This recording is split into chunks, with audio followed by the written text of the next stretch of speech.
In the last 2 years of the pandemic, one thing that we have thrown right out of the window is balance.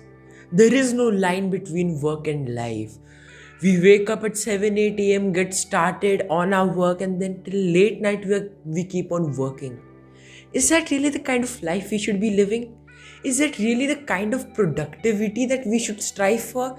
Because productivity is a very big buzzword that all of us hear, right? There are many apps, there are many things that claim that they'll make you productive. But in the efforts to be productive, is it right to sacrifice your mental peace, your happiness, and your personal life just to look productive and to get things done? That is a question that we'll think about and answer in this video on toxic productivity. Let's begin.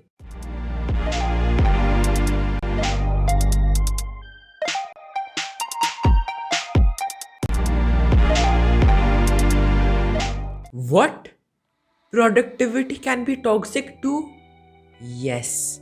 Anything, whether it is entertainment or even work, if we do it in excess, it can become toxic for us. And let's just take a moment to understand what toxic productivity really means. It is that when you prioritize doing a lot of things at the expense of your mental health, your mental peace, your happiness, and your personal life.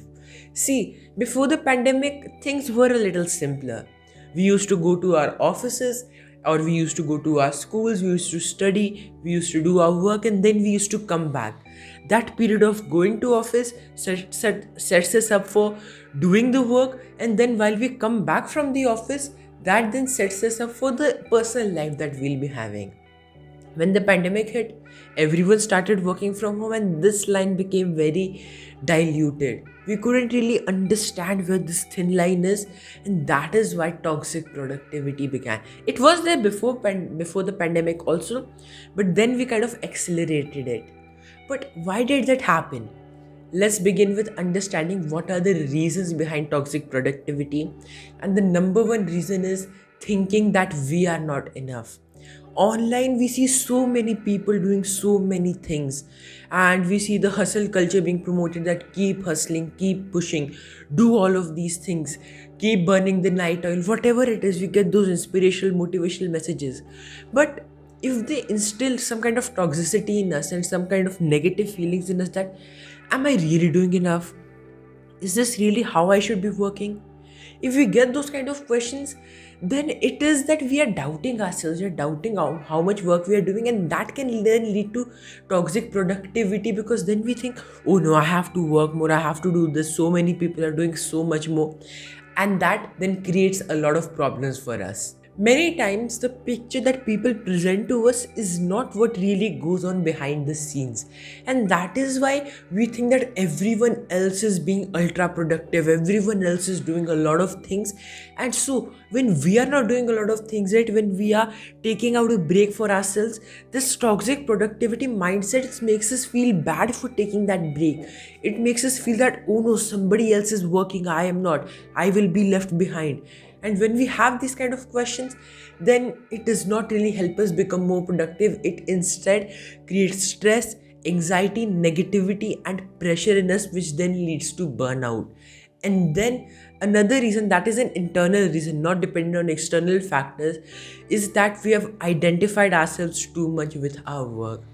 What happened with many people was that when the pandemic hit, their work stopped. So they tried to do it as much as possible. But why? Because we have identified way too much with our work. We think if not work, then what? What will we do in our lives then? And so when we have that free time, when we have that empty time, we start feeling that void. And to fill that void, we keep working. We say, oh, I have to answer this email, I have to write this report, I have to do this, I have to do that.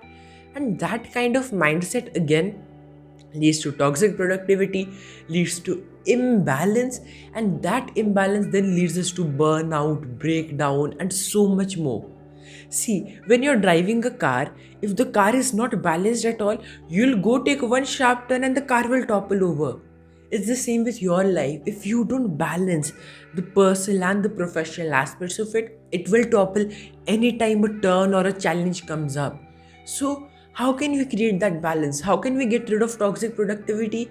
That's what we'll discuss now. The first thing we can do to overcome toxic productivity is to schedule downtime. Put it on your calendar. Just like you have all those back to back meetings scheduled on your calendar, right? Put your downtime, put your relaxation time right there on your calendar. You might be thinking, what's the use of it? My calendar is for my professional purposes, right? Why would I put my personal downtime there? Well, we human beings are not machines, and even machines need downtime. Even machine needs servicing when they are continuously running, and if we don't do that, in a few months, in a few years, they will break down, they will go waste. And we are still humans, right? If we can do that servicing, if we can give that downtime to our cars, to our appliances, to our computers, why not to ourselves? That is why we have to put it on our calendar. And here is a very simple fact: until and unless it is not written and scheduled, it will not be done. How many times have we thought that, oh, I'll send that email? 2 days have gone by, you haven't even sent that email. But if you just write it down, you will send that email as soon as possible, right? It's the same with scheduling your downtime and with relaxing and keeping that balance. Put some specific time on your calendar when you'll do anything else without work, right? You will keep relaxed. You will maybe watch a movie, spend time with your family, go out, spend time with yourself, and just allow yourself to rejuvenate, allow yourself to balance. Keep it sometime daily. Keep your weekends off for that. Don't just work on the weekends. While yes, it is important to give our best, and yes, it is important to keep hustling, we also have to understand that it should not become negative, it should not become toxic. And as much as we are doing it happily, then it will yield the best results for us. That's the first thing we can do. And then the second thing is to set realistic goals. There is only so much that you can do as a person, right? Don't compare your goals with someone else. Don't think, oh my god, my colleague did so much. My colleague wrote so many emails, finished all of this work, they worked overtime. You do not have to do that. You have to give your best in every single moment that you work in. And then when you have your downtime, don't feel guilty in that. Don't feel that, oh, I should work a little more. Because if you would have given your 100% before and would have that realistic goal that, okay, in this day I'll just do this much, then I will keep progressing like this ahead and ahead. You will start feeling happier, you'll start feeling relaxed, and you'll start feeling in control of the things that are happening. And when that happens, right, things change.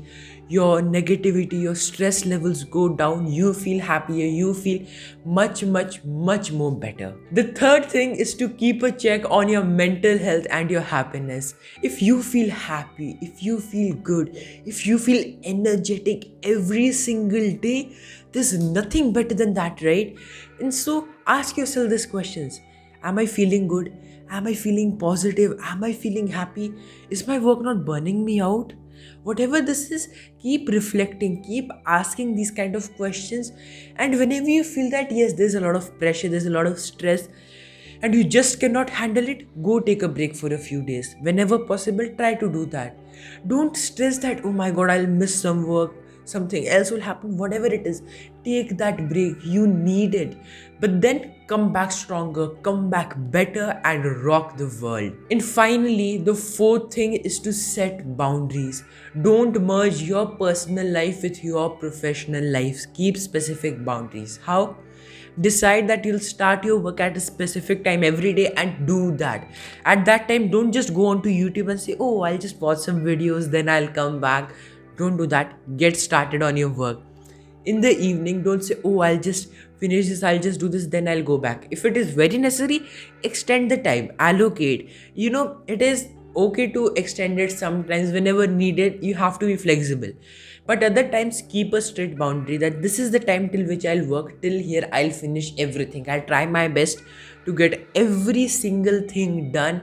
And finally, the next thing that you have to do is keep specific boundaries for your emails, for the things that you'll be checking up. Because if you are going to bed at night at 10:30, 11 and then you're checking your work emails, replying, it will completely disturb you. So what you have to do is keep specific times that, okay, in this time I will check my emails, I will respond, otherwise I won't check my email. Keep specific boundaries like this for every small thing, and you will start making that line between your personal life and your professional life much clearer, and that will then allow you to get over toxic productivity and become happily productive. Happy is a very important keyword here. If you feel happy, if you feel good in all you're doing, nothing else matters. No matter how much hustling the world may be doing, it is your happiness, your joy that matters the most. Prioritize that, make it the best, and toxic productivity will never be a problem for you. So, what do you think? What are your thoughts? Do you have any questions? Drop them in the comments below and I'll reply to all of you.